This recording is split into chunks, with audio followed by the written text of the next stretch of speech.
This is Maria Marino, and you're watching The Unblinking Eye. The Graduate Center of the City University of New York was founded in 1961 as the doctorate granting division of the school. Its Gotham Center for New York City History Forum showcases the best new work on the city's history.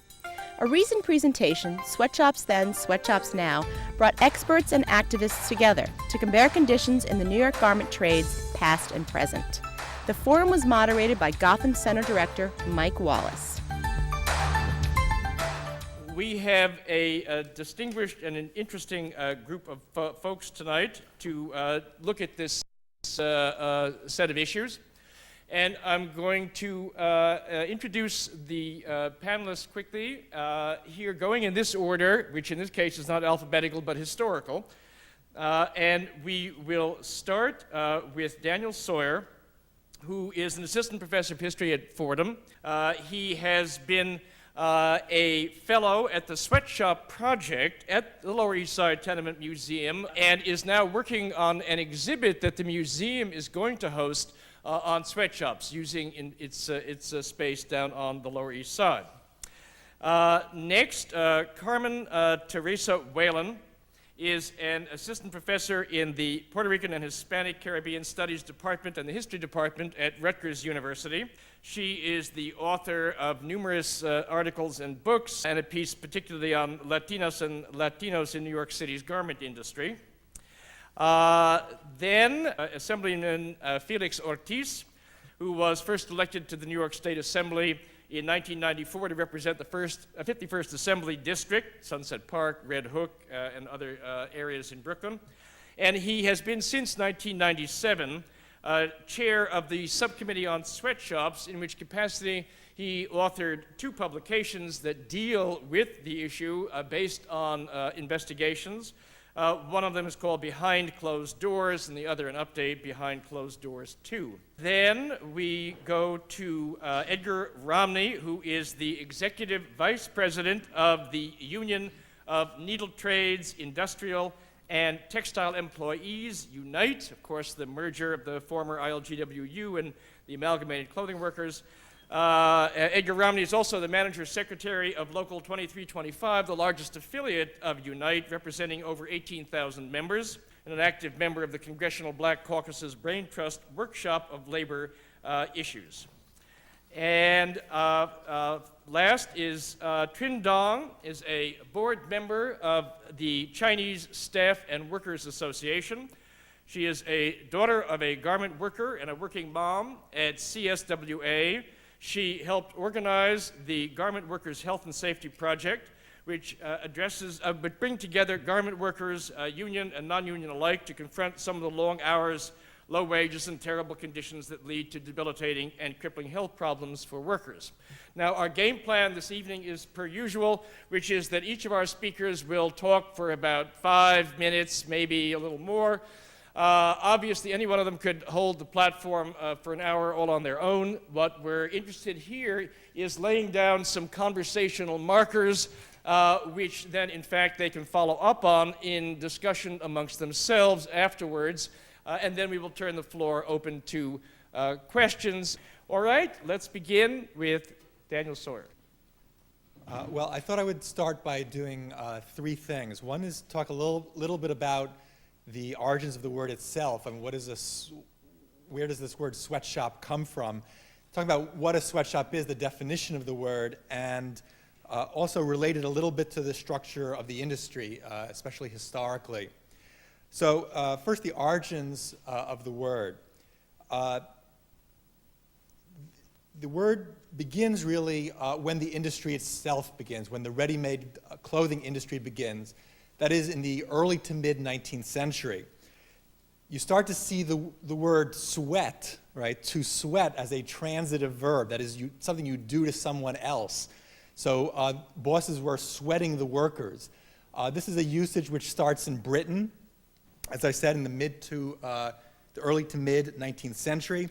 And it's really a graphic kind of image of a kind of exploitation, right? That is kind of extracting bodily fluids literally from the workers. You could talk about sweat or bleeding them or milking them in some way.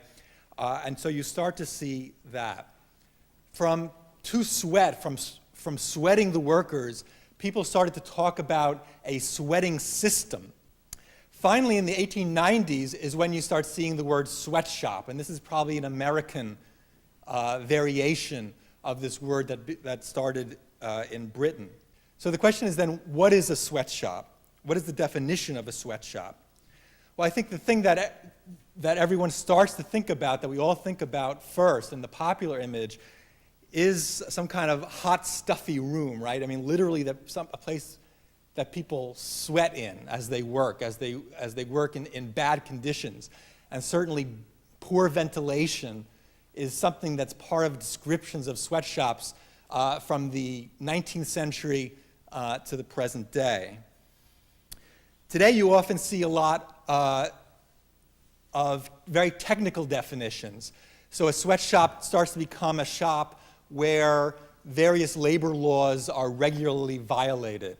So there's a very kind of technical definition. This is a sweatshop, this is not a sweatshop.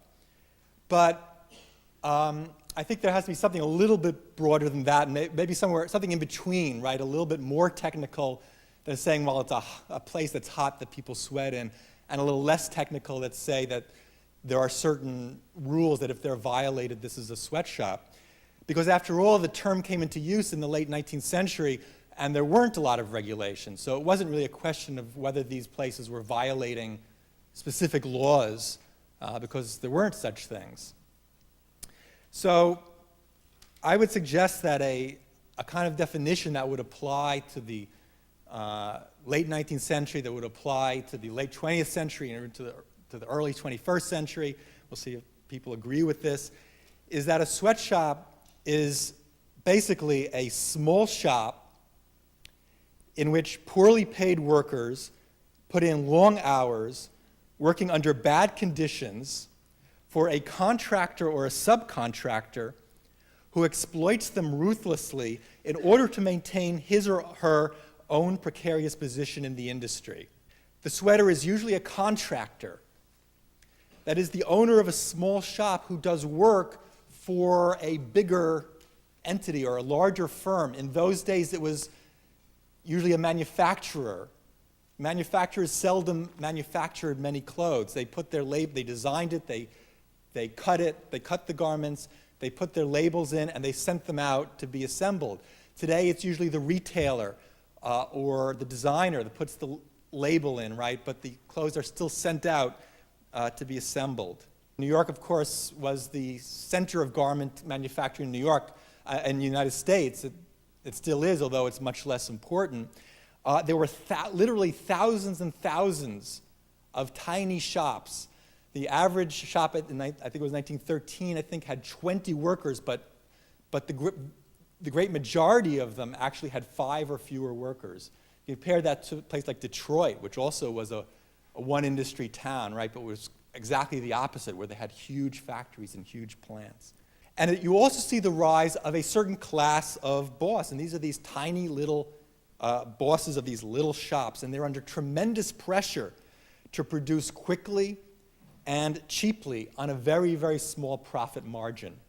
And so that's where you get this pressure to cut back on anything that will make the shop more expensive to run, and you see bad conditions, and also cut down, keep the workers' wages low, because that's actually where these contractors often make their profit.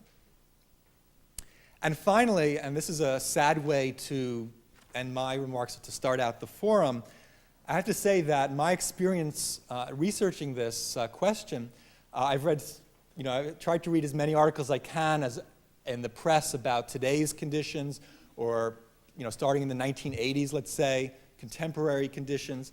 I've read a lot of descriptions of conditions in the 1880s and 1890s and 1901, and I have to say that they are striking in their similarity.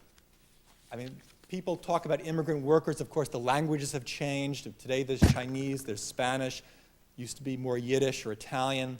The specific locations in the city, some cases have changed, sometimes haven't changed so much, but the descriptions of the physical conditions in the shops have not changed that much, and the descriptions of the problem haven't changed that much, And the excuses that the manufacturers or the retailers give and the contractors give haven't changed that much, and the solutions that people are suggesting haven't changed all that much. So, I have to suggest that this is a problem which is endemic to the industry, which is obviously very hard, maybe impossible to root out on a permanent basis, that there's no permanent solution to this. It may be something that, for people who are interested in improving conditions for the workers in this industry, that has to be just constantly fought on a number of different levels. Thank you.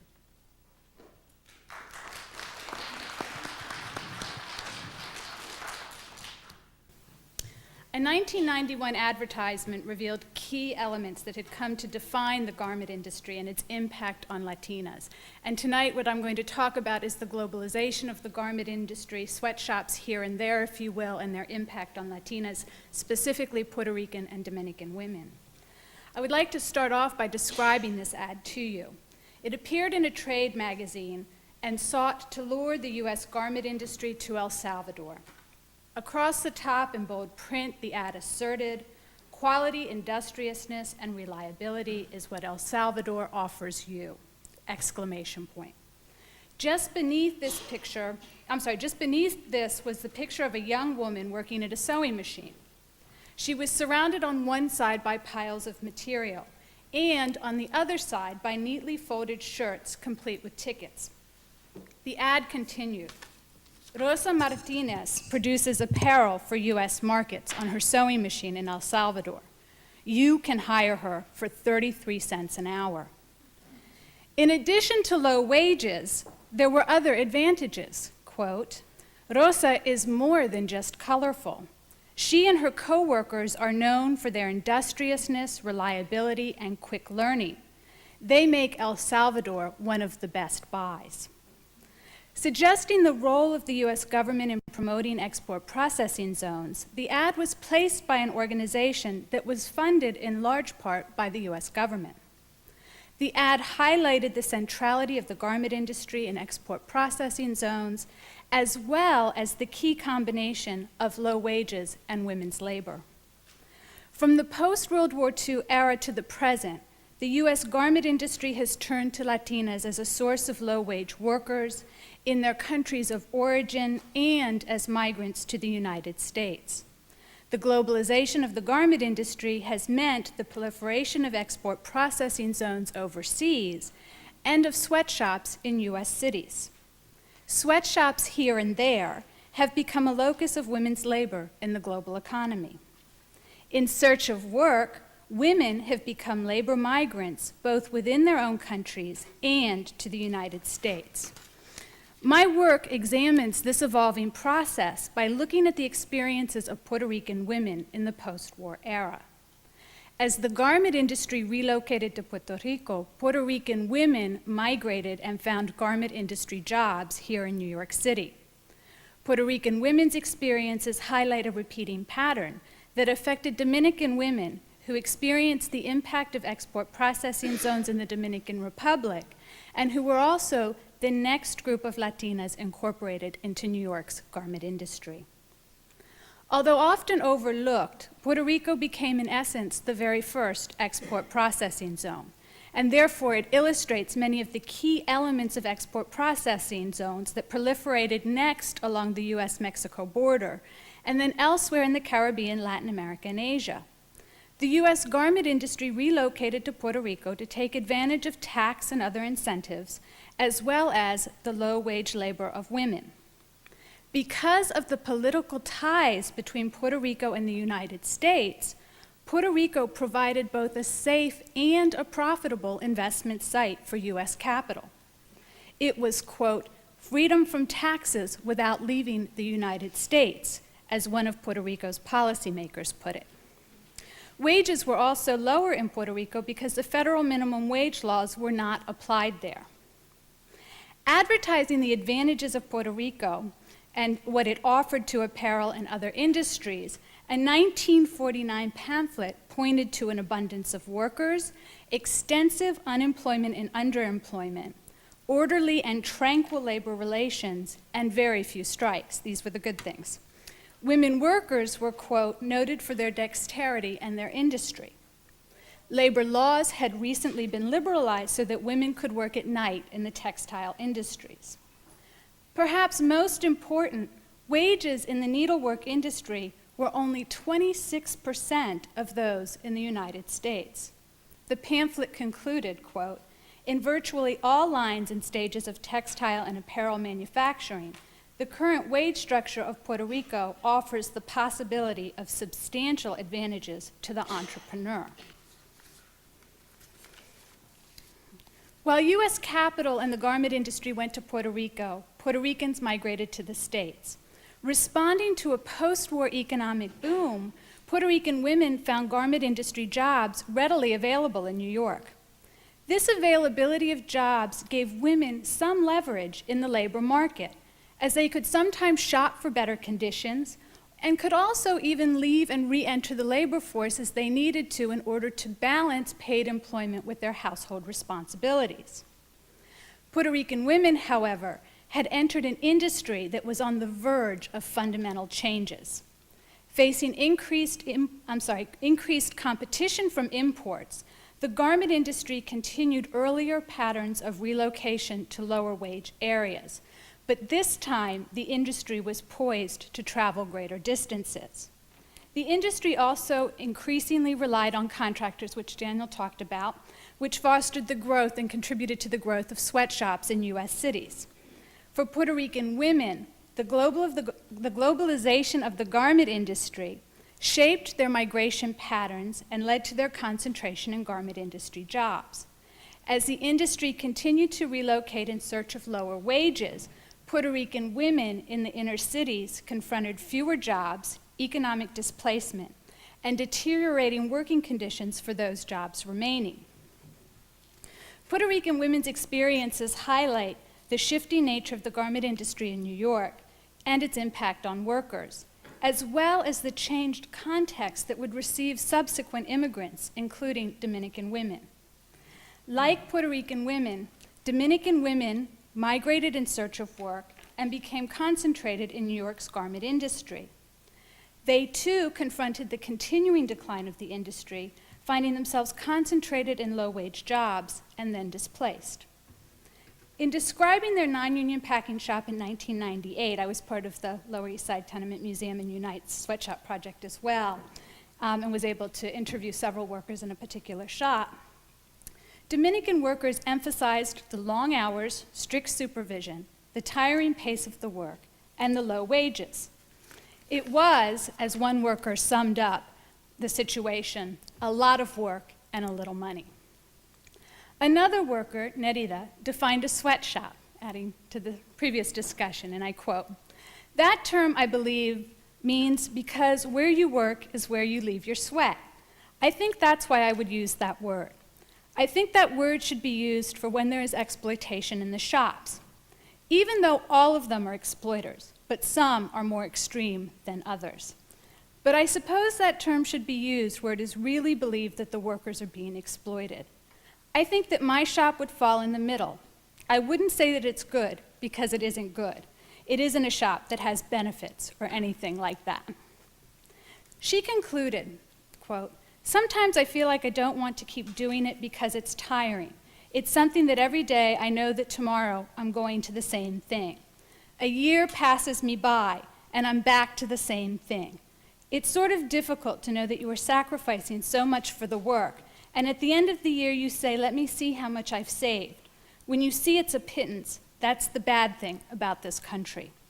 As the ad I started with suggests, export processing zones have spread to Central American countries and elsewhere. Latinas working in New York's garment industry have become more diverse as well." Thanks. Okay.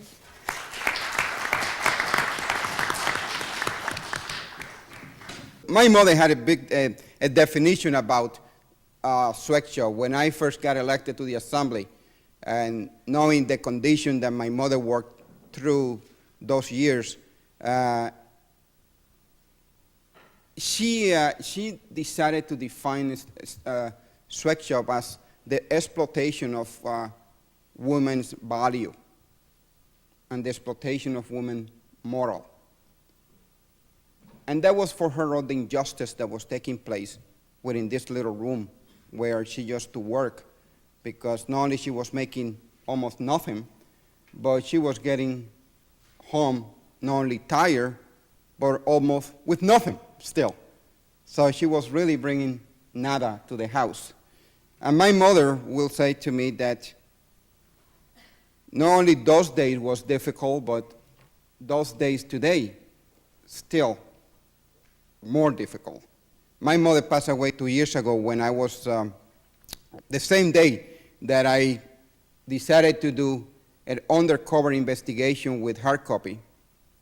The same day that she passed away, I was doing this investigation and I got the call that my mother passed away, and hard copy really want to interview her. And I say, well, the thing is, you came a little too late. Well, you have me. You can do it with me. And when we went to some of these shops to do this undercover investigation, and not only to bring awareness to the people of the city of New York and the state of New York, but the people of this nation, of what was happening in my backyard. I represent Sunset Park and Red Hook in Brooklyn.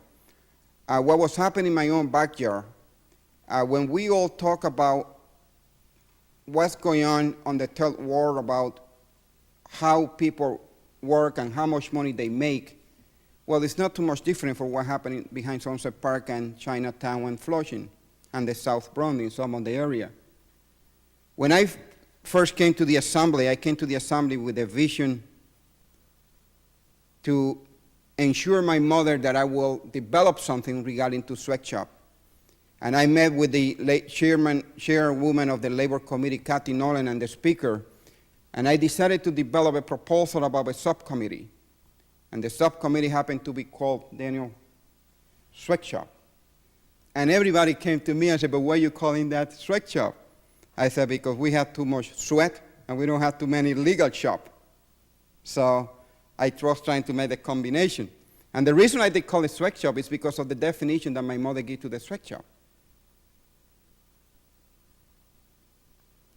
And as that proposal was trying to get approved, on my third week in the assembly, in my first year, I was put to the test by some Central and South American women who came to my office because they was negotiating a contract with a union.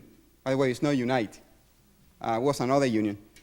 With a union, and the principals of the union, which happened to be the corporate people, and they came to me because these people was trying to negotiate $1 backward, which is mean they will get $1 today, but they will lose 25 cents every year. So which is mean at the 4th year, they will come down to 0. So having a little bit of experience working in arbitration and this type of labor law and labor relation, and having my dad on the other side as a labor relation practitioner, so I did consult to him. And we read their contract, and we went over, and I decided to move forward with the workers to fight their contract.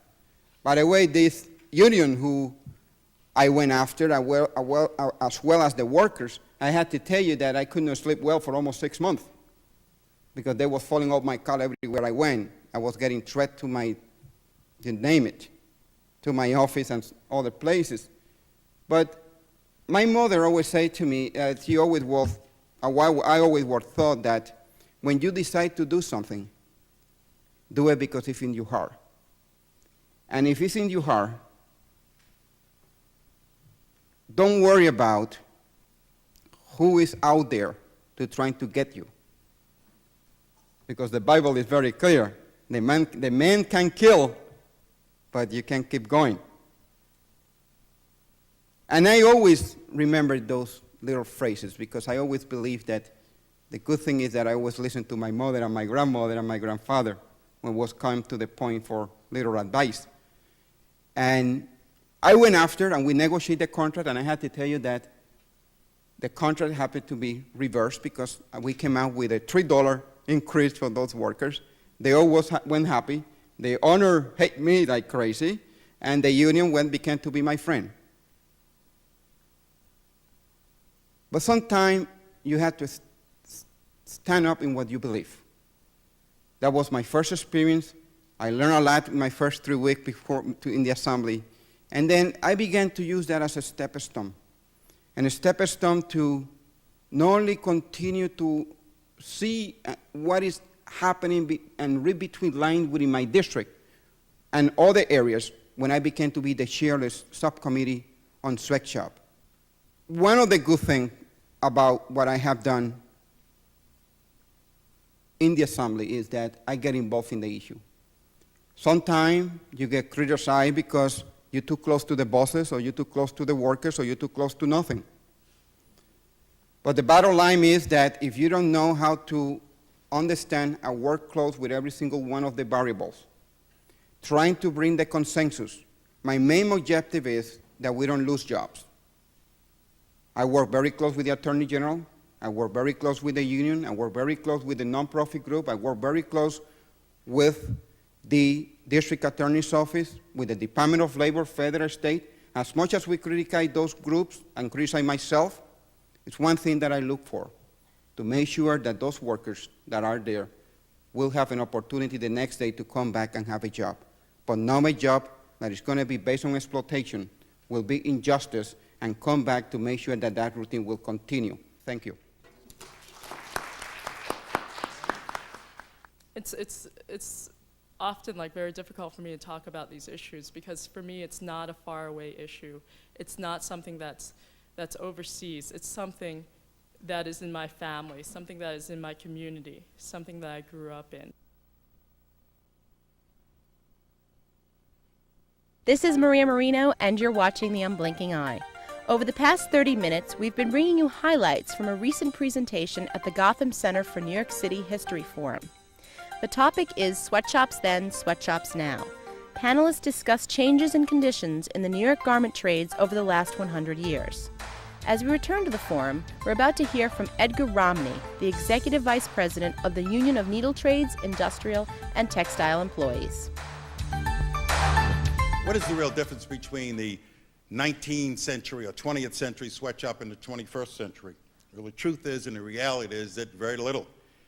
Perhaps the names and the faces may have changed. At the turn of the century, the names were Schwartz and Antonini, perhaps, Jews and Italians who were recent immigrants into this country.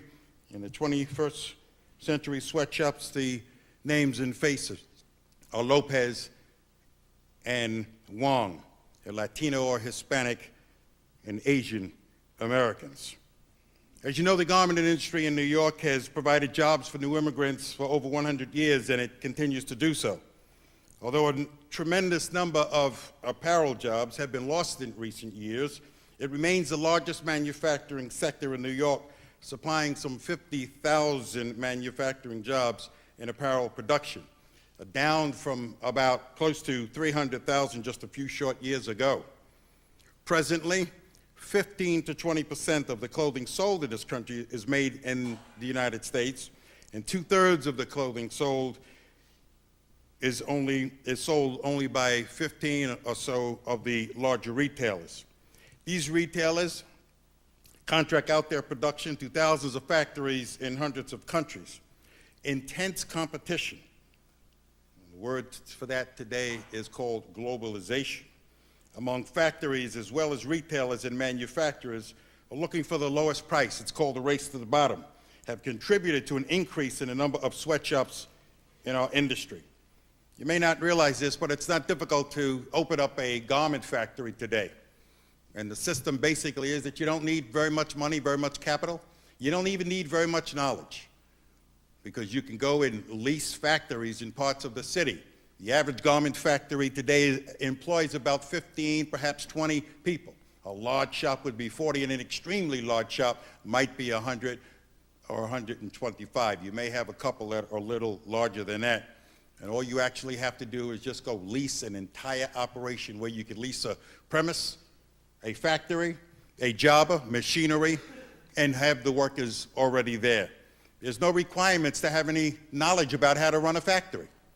If you want to drive an automobile, well, you have to get a license to demonstrate to somebody that you have some knowledge as to what you are doing. None of this is required to open up a garment factory. We have talked to a number of major manufacturers who basically said, and retailers who have told us that what they are looking for to pay is one price. And they want to pay the global price. They want to pay the price in New York City, the same price that they could get product made in Mexico or Indonesia or Sri Lanka or one of the other places around the world.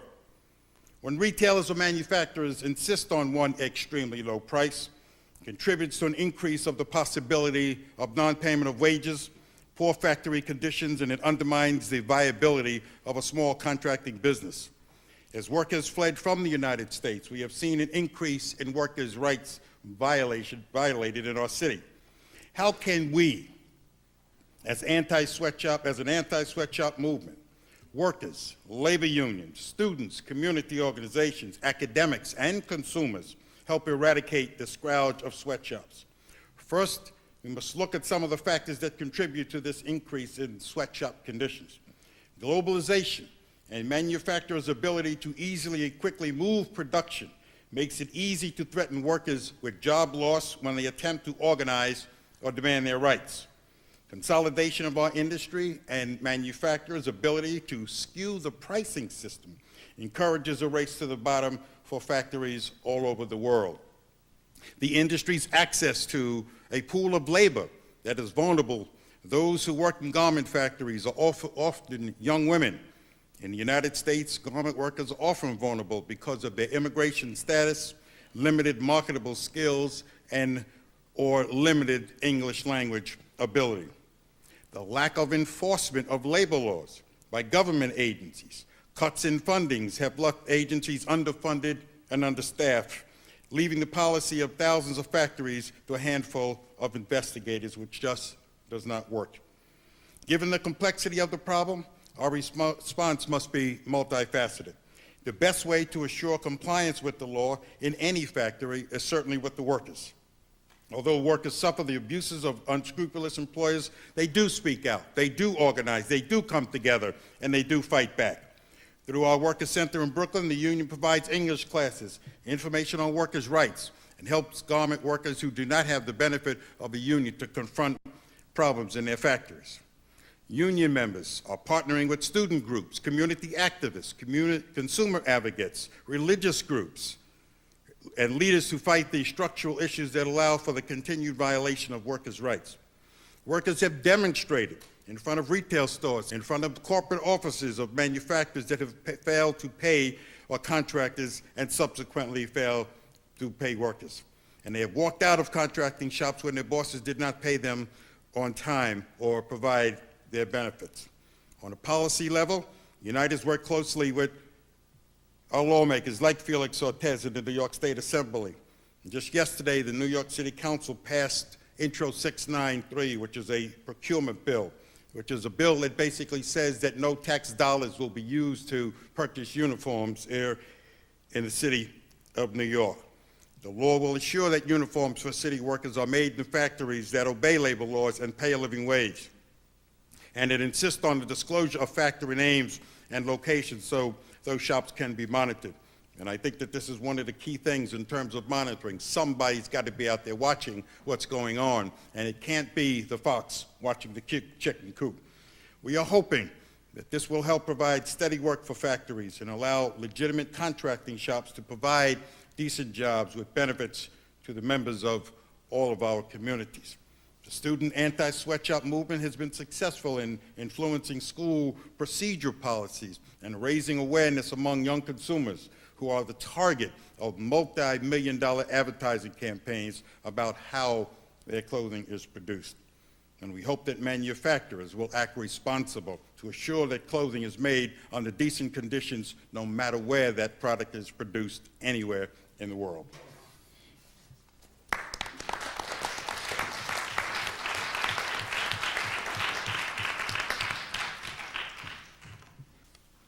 I guess the garment industry has been a part of my life for as long as I can remember. My mom's I remember my mom's first day at work in the U.S. When my mom came to the U.S., I remember she was the person who taught me the word freedom when I was 4 years old. We left Vietnam, and my mom was searching for a better life here, and she thought that she could find it here. And I remember the first day when she went to work. Her first day was working in a garment factory sewing fur coats. And she came home that day, and I remember being 4 years old, and my mom, when she doesn't want the kids to know what she's talking about, she speaks in Cantonese, which is a different dialect than the dialect that we speak at home. When she came home, she told my dad in Cantonese that now that I've worked my first day in the U.S., I know my life is over. And she didn't know that she spoke in Cantonese enough that the kids understood what she was saying.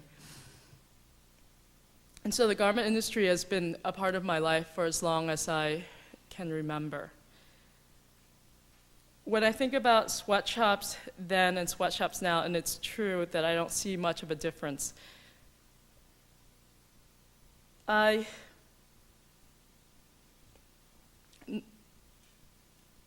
it's often like very difficult for me to talk about these issues because for me it's not a faraway issue.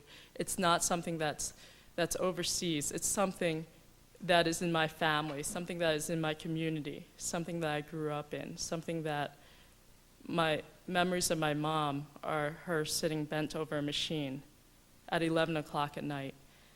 I think the reason that the sweatshop system remains the same today, that the conditions remain the same today as they were over 100 years ago, is that the subcontracting system, the system of exploitation, remains here today. It's never been changed. The system where manufacturers retailers sit on top of a subcontracting pyramid, where they would put out a bid for their work and wait for the lowest bid to come in. And at each level, a portion of what should be going to the workers is taken away. And at the end, when you have the contractors who put in these very low, unrealistic bids, which they know is not going to be able to cover the wages of the workers, that's not really their priority. I mean, their priority, if the bid is too low, then they just squeeze it out of the workers. It's horrific. I think that the solution is not in only looking at consumer boycotts, but really redirecting a lot of our efforts into organizing workers. And we had to break out a little bit from this idea of organizing based on who has buying power and really look at organizing women, giving them a real voice, letting them take the leadership, and fundamentally challenging the system of exploitation. That's all.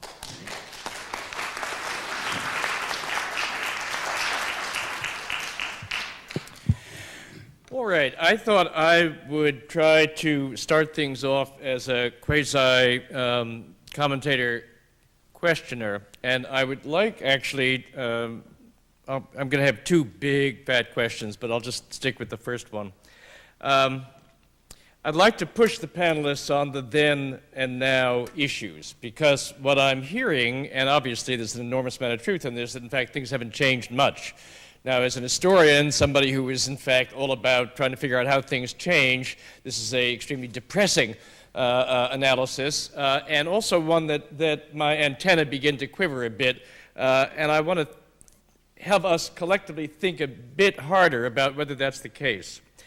In the 1870s, 1880s, 1890s, early 1900s, Daniel has fingered the problem precisely. What you were dealing with was a intensely competitive system between thousands of small competitors, cockroach capitalists.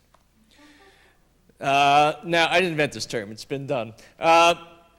Even if some of those people had all of the biggest heart in the world and wanted to compensate their workers better, they were in no position to do so. I'm not saying there were many who wanted to, but had they wanted to, and sometimes because of communal affiliations, same religion, same ethnicity, and so forth, there were in fact people who wanted to. However, if in fact you are generous to your workers, what happens to you? You're going to be undercut and out of business in 10 minutes flat.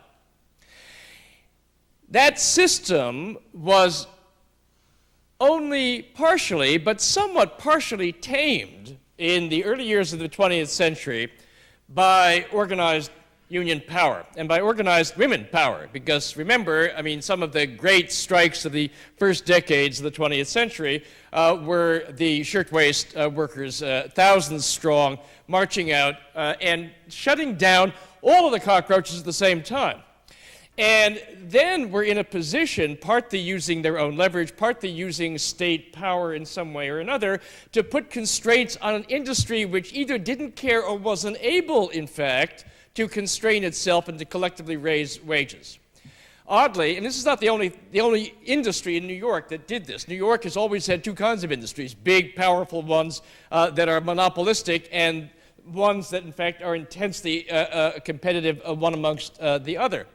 Oddly, you've had other kinds of ways that industries locked in competition try to deal with this. One of them, in the 1930s, say, was to organize crime.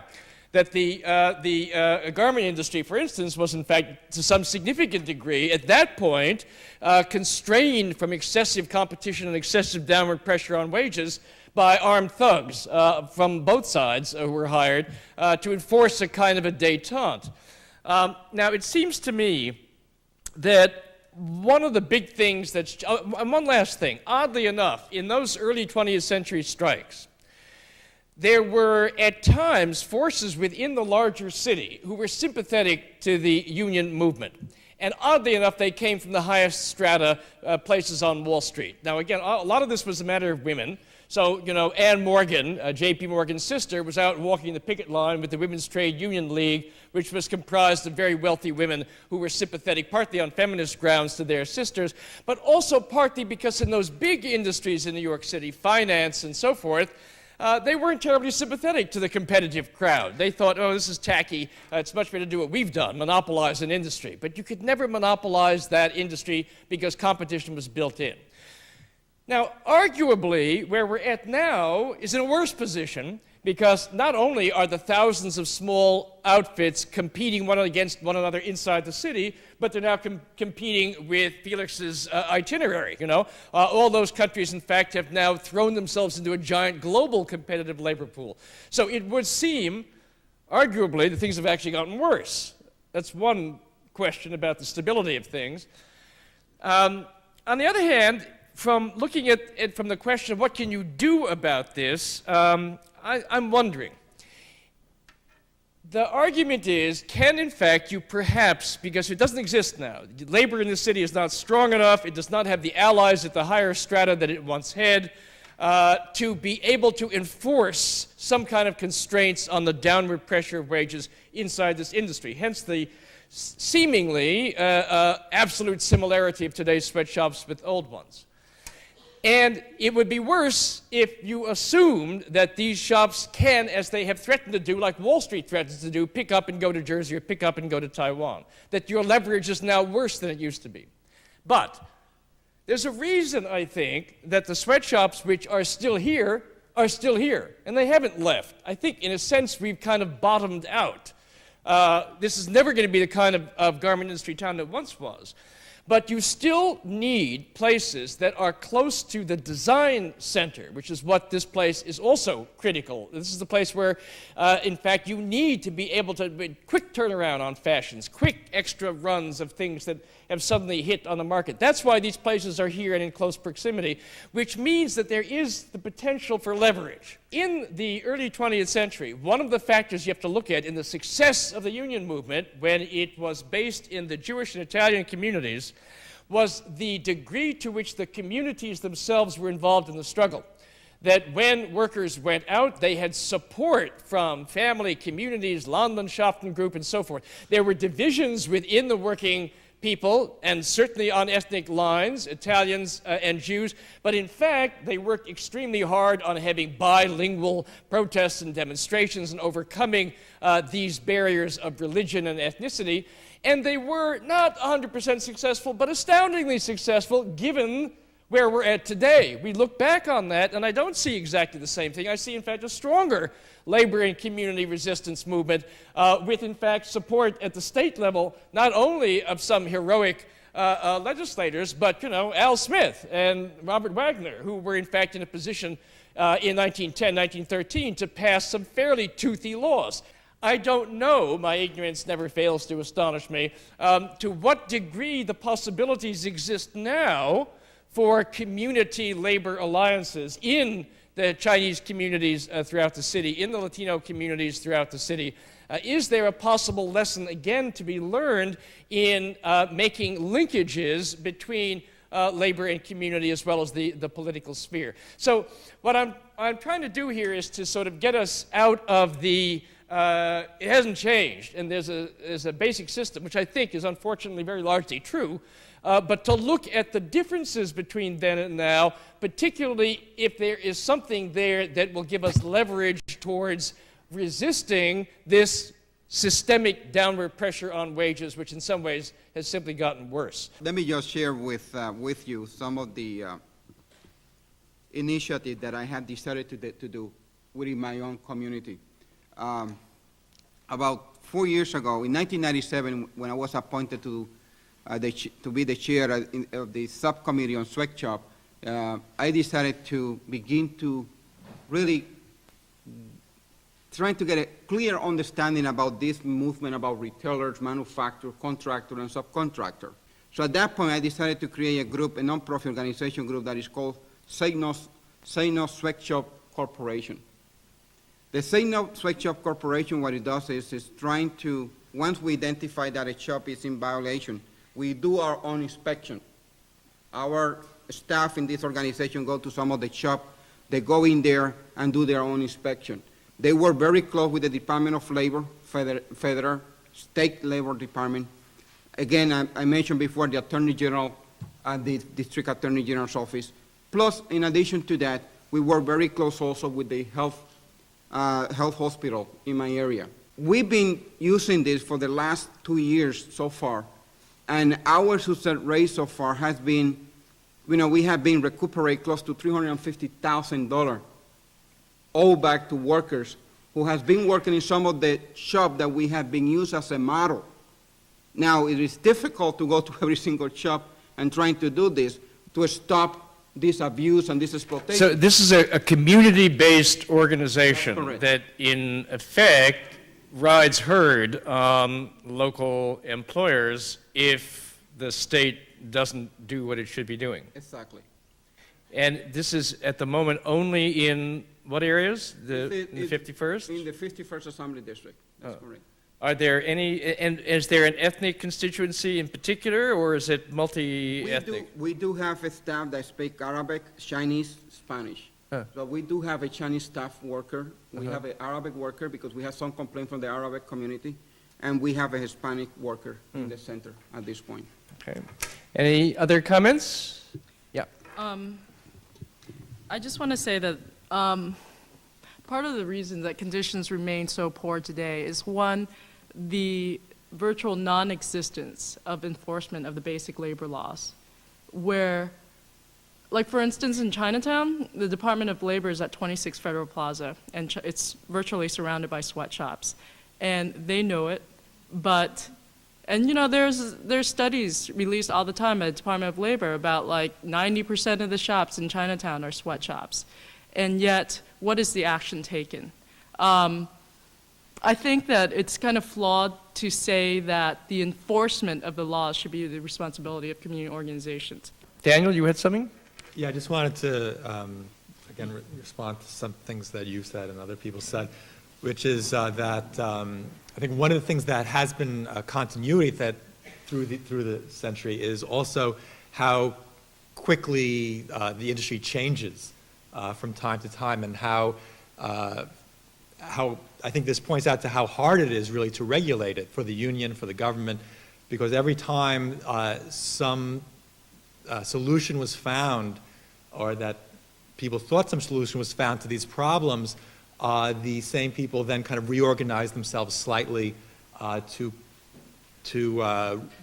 remove themselves from that solution, so to speak. I'm thinking, for example, of in the second decade of the 20th century, after these massive strikes in the garment industry and the first large-scale union contracts, all of a sudden what they started to do is they invented a new category, and that was the sub-manufacturer. And what the sub-manufacturer was really, what it really was a contractor, but they cut the garments. And so they didn't fit the official definition in the contract, and so they were outside the contract. So this has been a problem. I mean, I hate to say this again. I'm also an historian. But this has been a problem, again, for a long time. I think the unions started to realize this, and one thing the unions started to get involved in very heavily was themselves regulating the structure of the industry. You see that a lot in the 1920s. I think especially the amalgamated clothing workers, maybe even more than the International Ladies Garment Workers Union, in which the union took a very active role in regulating the flow of work and the flow of goods and so on, and the contracts between the whatever the upper level of the, I think by the 20s it was the jobbers and the contractors. Now that created some problems too. After a while, some people started to criticize the unions that they were expending more effort in working with the bosses in regulating the flow of work in the industry than in working with the workers themselves or in organizing. But I think it stemmed from a recognition that you have to really keep tabs on every year, every minute, what's going on in the industry in order to regulate it better. Sir. Thank you. I'd like the panel to speculate about some of the consequences of some of the things we've been discussing tonight. And let's just say, hypothetically, that suddenly everyone at the sweatshop table decided to act in good faith. And the owners of these sweatshops basically said, look, we cannot afford to operate under the conditions that we are being legislated into. And therefore, in good faith, with no malice, simply folded up their tents and moved operations elsewhere. And basically, sweatshops as defined by Mr. Sawyer would be eliminated in New York City or perhaps even in the United States. What consequences would that have? I wish I had the statistics with me, and I don't, but I think we're all sort of conditioned to think that there is a direct relationship between how much it costs to produce a garment and how much we actually pay for it. Do clothes that are made in non-sweatshop shops actually cost more than the one? I don't think that there's a direct relationship all the time between how much labor is getting paid and how much that cost is getting upped and upped and upped for profits. So it isn't about, it is a balancing act, and the threat of flight is very, very real. It is used against workers, and it is effective precisely because the garment industry, unlike other industries, really can go somewhere else. So, with that in mind, I want to thank our panelists and thank you all for coming.